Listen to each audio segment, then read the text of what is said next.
Hi everybody, I'm Amy from the Cauldron, and I hate to waste any dye.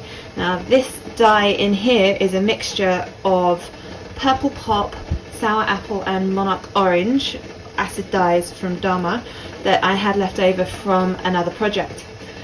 Now I'd hate to just throw this down the drain, so put it in a pan, and I've just grabbed a dry skein of yarn. This is Superwash Sparkle Sock from Laughing Hens, and it is 78% Superwash Merino, 20% Nylon, 2% Stellina.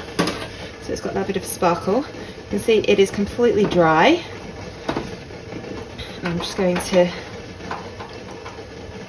let this soak up the dye. There is some acid in here. I've put two tablespoons of vinegar in, and the heat is on very low, but I'm just curious to see what sort of colour this will take.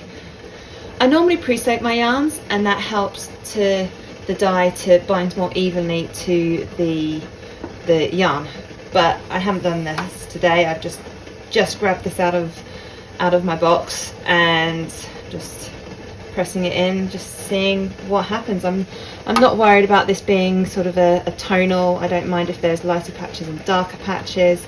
I'm just curious to see what sort of colour we get from purple, orange and green. This is really lovely, and I'm just going to keep pressing this in, and then once all the yarn is at least a little bit wet, I'll just leave this to heat set for about 20 minutes.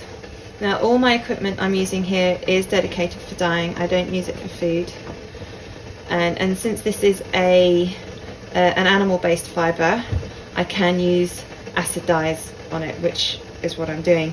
If this was a fibre, if this was a plant-based fibre such as cotton, the acid dyes would not bind to the yarn. It wouldn't dye the yarn. This has been on the heat for about half an hour now, and as you can see, there is still this lovely pink left. That has come from the Purple Pop, which it does take a long time for that to bind to the yarn. So I'm just going to turn the heat off and let this cool down. I might transfer it into one of my other dyeing saucepans and then just put the lid on it and let it cool down completely. But you can see already how gorgeous this tonal yarn is.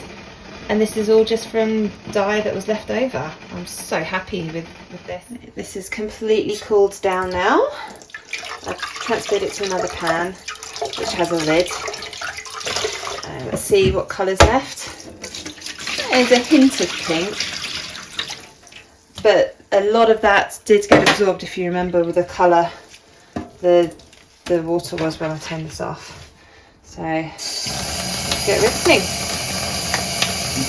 I've had a little bit of washing up liquid, because it smells very strongly of vinegar, and this washing up liquid will just help to get rid of any unbound dye, get rid of that vinegar smell. So this is gorgeous, and it doesn't look like there is any bleeding at all, which is fantastic. So I'm just going to rinse this through a few times, and then I can hang it up to dry. And here is our finished yarn. I'm really impressed with this colour, considering it was just left over from this project. The colours in here would have been Sour Apple, Purple Pop and Monarch Orange.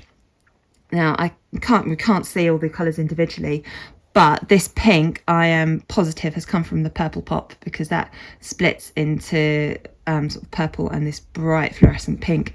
So there's lots and lots of that going through. But then we've got these lovely sort of darker colours, which must be a mix of all three.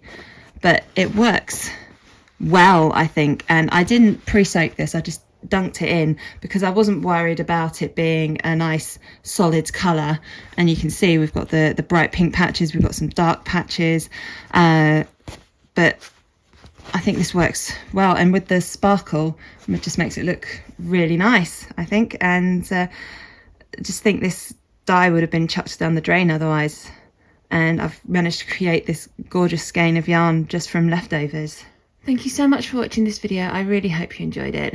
Please do click like and subscribe to my channel. I produce a new dyeing tutorial every Monday and it's published between about 6 and 8 p.m. UK time. And I do like to experiment with different fibre types and dyes, different techniques. I like to play around with different things. I don't like to throw any dye away, so there'll be this sort of video where I have a bowl of dye and I just chuck in a skein of yarn, see what I can do with it. So there'll always be something different. Thank you so much for watching.